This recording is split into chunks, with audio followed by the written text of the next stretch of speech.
Hi friends, നമസ്കാരം. അപ്പോൾ നമ്മൾ കുറേ നാളുകൾക്ക് ശേഷമാണ് നമ്മുടെ യൂട്യൂബിൽ ഒരു വീഡിയോയുമായിട്ട് ഞാൻ നേരിട്ട് വരുന്നത്. ഇതുവരെയും ചെറിയ ചെറിയ റീൽസൊക്കെ ഇടയ്ക്കിടയ്ക്ക് ഇടാമായിരുന്നെങ്കിലും പൂർണ്ണമായിട്ടൊരു വീഡിയോ ഇട്ടിട്ട് ഏകദേശം ഒരു വർഷത്തിൽ കൂടുതലായി. അതിന് പല കാരണങ്ങളുണ്ട്. ഒന്ന്, യൂട്യൂബ് വീഡിയോ ഇടുന്നതിൽ വലിയ താല്പര്യമുള്ള ഒരാളല്ല ഞാൻ. അപ്പോൾ പല വീഡിയോസ് ഇടുന്നത് നമ്മുടെ സബ്സ്ക്രൈബേഴ്സിൻ്റെ, നമ്മുടെ സുഹൃത്തുക്കളുടെ ഒക്കെ പല സംശയങ്ങളും തീർക്കാൻ വേണ്ടിയാണ് പല വീഡിയോസ് ഇടുന്നത്. അതേപോലെ തന്നെ ഇന്ന് ഞാനിവിടെ വന്നിരിക്കുന്നതും അങ്ങനെ ഒരു സംശയ നിവാരണത്തിന് വേണ്ടി തന്നെയാണ്. അപ്പോൾ വേറെ ഒന്നുമല്ല, നമ്മുടെ പല വീഡിയോസിൻ്റെയും താഴെ, നമ്മുടെ അല്ല, പല യൂട്യൂബിൻ്റെയും പല വീഡിയോസിൻ്റെ താഴെ BB380 കോഴികളുടെ വീഡിയോസിൻ്റെ താഴെ വരുന്ന കമൻറ്റുകളാണ് ഇത് നഷ്ടമാണെന്ന്. അപ്പോൾ അതിൽ ഈ നഷ്ടമെന്നുള്ള കമൻ്റ് ഇടുന്ന 90% പേരും കോഴി വളർത്തിയിട്ടില്ല എന്നുള്ളതാണ് സത്യം. അല്ലെങ്കിൽ തന്നെ ഒറിജിനൽ BB380 വളർത്തിയിട്ടില്ലെന്നാണ് ഉള്ളതാണ് അതിൻ്റെ ഏറെ സത്യം. കാരണം ഇവരൊക്കെ BB380 എന്ന് പറഞ്ഞ് വേറെ ഏതെങ്കിലും കോഴിയെ വാങ്ങി അവർക്കിഷ്ടമുള്ള രീതിയിൽ പരിപാലിച്ചിട്ട് BB380 എന്ന് പറയുന്ന ഒരു ബ്രീഡിനെ നമ്മൾ അടച്ചാക്ഷേപിക്കുന്നത് കൊണ്ട് അർത്ഥമില്ല. കാരണം നമ്മൾ മനസ്സിലാക്കേണ്ടത്, ലോകത്ത് തന്നെ ഏറ്റവും കൂടുതൽ ബ്രൗൺ എഗ്സ് ഇടുന്ന കോഴി, അതായത് ബ്രൗൺ കളറിലുള്ള മുട്ട ഏറ്റവും കൂടുതൽ ഇടുന്ന കോഴിയാണ് BB380. അപ്പം വൈറ്റ് എഗ് ഇടുന്ന ഒത്തിരി അനേകം ബ്രീഡുകളുണ്ട്. അതിൽ നമുക്കിവിടെ സിമിലറായിട്ട് കിട്ടുന്ന ബ്രൗൺ എഗ്സ് ഇടുന്ന കോഴിയാണ് BB380. അപ്പോൾ അതേപോലെ തന്നെ ഈ BB380 കോഴി എന്ന് പറയുന്നത് വളരെയധികം റിസർച്ചുകളുടെയും ഗവേഷണങ്ങളുടെയും ഫലമായി ഉരുത്തിരിഞ്ഞ ഒരു ബ്രീഡാണ്. അപ്പോൾ അത് നിർമ്മിച്ച അല്ലെങ്കിൽ അതിനെ ഉൽപ്പാദിപ്പിച്ച കമ്പനിക്ക് അത് വളർത്തേണ്ട ഒരു രീതി അവർ തന്നെ ഫോളോ അപ്പ് ചെയ്ത് തരുന്നുണ്ട്. അപ്പോൾ ആ രീതിയിൽ വളർത്തിയാൽ മാത്രമേ BB380 നമുക്ക് വിജയകരമായിട്ട് കൊണ്ടുപോകാൻ പറ്റത്തുള്ളൂ. അപ്പോൾ നമ്മൾ എല്ലാ ഹൈബ്രിഡുകളും അങ്ങനെ തന്നെയാണ്. നമ്മളിപ്പോൾ ജേഴ്സി പശു ഒരു ഹൈബ്രിഡ് പശുവാണ്. അതിനെ നമ്മൾ നാടൻ പശു വളർത്തുന്ന രീതിയിൽ വളർത്തിയ ജേഴ്സി പശുവിന് അത് വീണ് പോകും, അല്ലെങ്കിൽ അതിൻ്റെ ആ ഹെൽത്തിനെ സാരമായി ബാധിക്കുക. അതേപോലെ തന്നെയാണ് BB380 കോഴി പലരും പല ഫാമുകളിൽ നിന്നും ഇപ്പോൾ ഒറിജിനൽ എന്ന് പറഞ്ഞ വേജനയും ഒറിജിനലായ കോഴികളും ഒക്കെ പലരും വാങ്ങാറുണ്ട്. വാങ്ങിയിട്ട് ഇതിനെ വളർത്തുക എന്ന് പറയുന്ന ഒരു രീതി ഒരു പ്രധാന ഘടകമാണ്. അതിന് ഒരു നിശ്ചിത അളവ് തീറ്റയിൽ കൂടുതൽ കൊടുക്കാൻ പാടില്ല. തീറ്റ കുറഞ്ഞാലും പ്രശ്നമാണ്, കൂടിയാലും പ്രശ്നമാണ് BB380. അപ്പോൾ നിങ്ങൾ സ്വാഭാവികമായിട്ടും ഉണ്ടാകുന്ന ഒരു സംശയമാണ്, BB380 തീറ്റ കൂടിപ്പോയാൽ എന്താണ് പ്രശ്നം? തീറ്റ കൂടിപ്പോയി കഴിഞ്ഞാൽ ഇവർക്ക് അമിതമായി ഇവരുടെ ശരീരത്തിൽ ചെല്ലുന്ന പ്രോട്ടീനായാലും മിനറൽസ് ആയാലും ഇവരതിനെ ഫാക്റ്റായിട്ട് കൺവേർട്ട് ചെയ്യുക. അത് എല്ലാ ജീവജാലങ്ങളും അങ്ങനെ തന്നെയാണ്. കോഴിയും BB380 കോഴി അങ്ങനെ തന്നെയാണ് ചെയ്യുന്നത്. അപ്പോൾ അങ്ങനെ ഫാക്റ്റ് അവർക്ക് കണക്കിലധികം അവരുടെ ശരീരത്തിൽ വരുമ്പോൾ ഇവർക്ക് മുട്ട ഉൽപ്പാദനം കുറയാറുണ്ട്. അതാണ് പലരും പറയുന്നത്, 6 മാസം കഴിഞ്ഞിട്ട് കോഴി മുട്ടയിടുന്നില്ല. BB380 7 മാസം മുട്ടയിട്ട് തുടങ്ങിയിട്ട് 7 മാസമേ ആയിട്ടുള്ളൂ.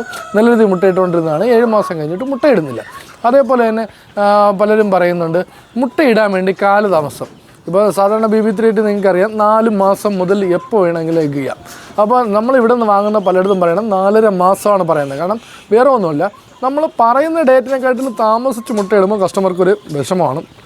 അപ്പോൾ അത് സംഭവിക്കാതിരിക്കാൻ വേണ്ടിയാണ് നമ്മൾ 4.5 മാസം പറയുന്നത്. അപ്പോൾ എന്നാലും ചില കസ്റ്റമേഴ്സ് പറയുന്നുണ്ട് 5 മാസം ആകുന്നു. അത് അവരുടെ പരിചരണത്തിൽ വരുന്ന മിസ്റ്റേക്കാണ്, അല്ലാതെ കോഴിയുടെ കംപ്ലൈൻ്റ് അല്ല, അല്ലെങ്കിൽ ആ ബ്രീഡിൻ്റെ കംപ്ലൈൻ്റ് അല്ല. അപ്പോൾ ആ കാര്യങ്ങളാണ് നമ്മൾ തുടർന്നുള്ള വീഡിയോകളിൽ ഇനി തുടർന്ന് അങ്ങോട്ട് വീഡിയോ ഞാൻ എന്തായാലും ചെയ്യും. അതിനെക്കുറിച്ച് വ്യക്തമായിട്ട് BB380 എങ്ങനെ പരിപാലിച്ചാലാണ് മുട്ടയിടുക എന്നുള്ളതിനെക്കുറിച്ചുള്ള വീഡിയോസ് അങ്ങിടും. ഇന്ന് നമ്മൾ ചർച്ച ചെയ്യുന്നത് എന്തുകൊണ്ട് BB380 മുട്ടയിടുന്നില്ല എന്നുള്ളതാണ്. ഒന്ന്, മെയിനായിട്ട് നമ്മൾ മനസ്സിലാക്കേണ്ട BB380യുടെ പരിചരണമാണ്.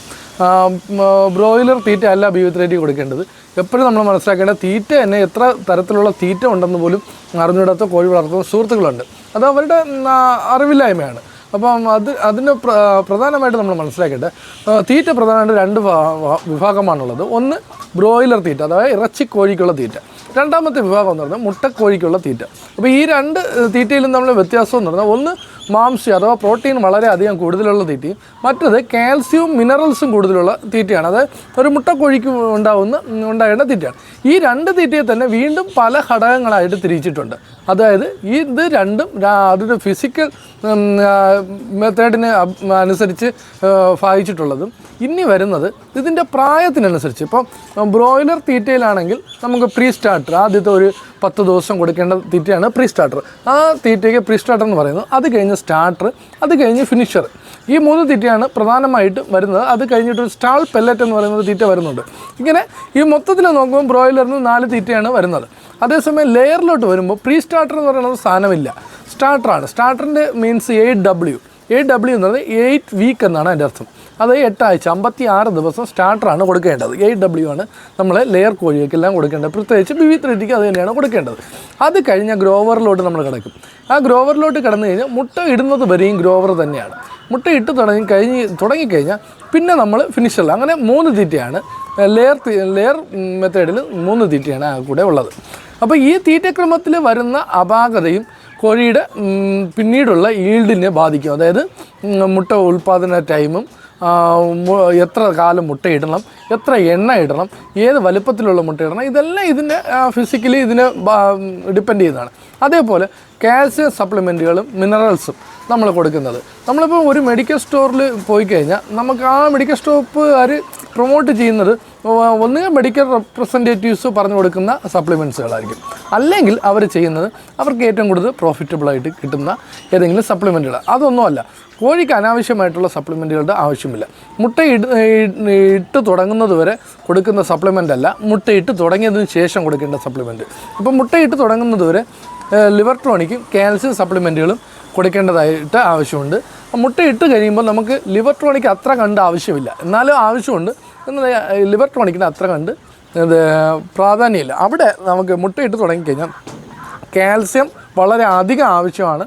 അതേപോലെ തന്നെ അമിനോ ആസിഡ്സ് നമ്മുടെ കോഴിക്ക് ആവശ്യമാണ്. എന്തിനാണ് അമിനോ ആസിഡ്സ് എന്ന് പറഞ്ഞാൽ അതിൻ്റെ ആവശ്യകത എന്ന് പറഞ്ഞാൽ മുട്ടയുടെ മഞ്ഞക്കരുവിന് നല്ല നിറം കിട്ടാനും മുട്ടയ്ക്ക് നല്ല ടേസ്റ്റ് കിട്ടാനും വേണ്ടിയാണ്.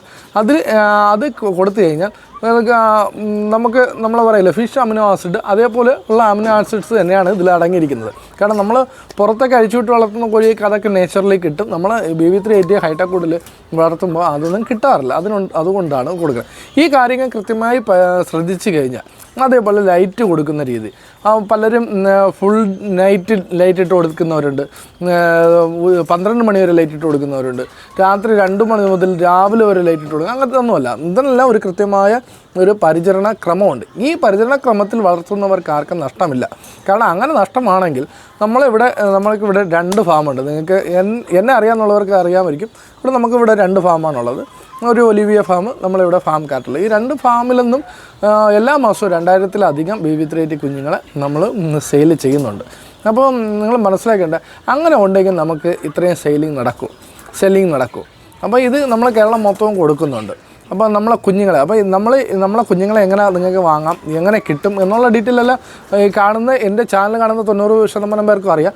ആർക്കും അറിഞ്ഞിട്ടില്ലെങ്കിൽ നമ്മൾ വാട്സപ്പിൽ നമ്മളെ കോൺടാക്ട് ചെയ്താൽ മതി, നമ്മൾ ഡീറ്റെയിൽ പറഞ്ഞു തരും. പക്ഷേ നമ്മൾ ഇനി അടുത്ത ഘട്ടം മുതൽ ഇതൊരു ഇൻട്രൊഡക്ഷൻ വീഡിയോ ആണ്. കാരണം കുറേ നാളിന് ശേഷം വീഡിയോ ഇടാത്തതുകൊണ്ട് ഒരു ഇൻട്രൊഡക്ഷൻ വീഡിയോ ആണ്. അടുത്ത മുതൽ BV380 എങ്ങനെ പരിപാലിക്കണം, എങ്ങനെയുള്ള കുഞ്ഞുങ്ങളെ നമ്മൾ BV380 മുട്ടക്കോഴിക്ക് വേണ്ടി എടുക്കണം, അതിന് എങ്ങനെ വളർത്തുന്നതാണ് ഉത്തമം, ഈ കാര്യങ്ങൾ നമ്മൾ അടുത്ത വീഡിയോസിൽ നമ്മൾ ചർച്ച ചെയ്യുന്നതായിരിക്കും.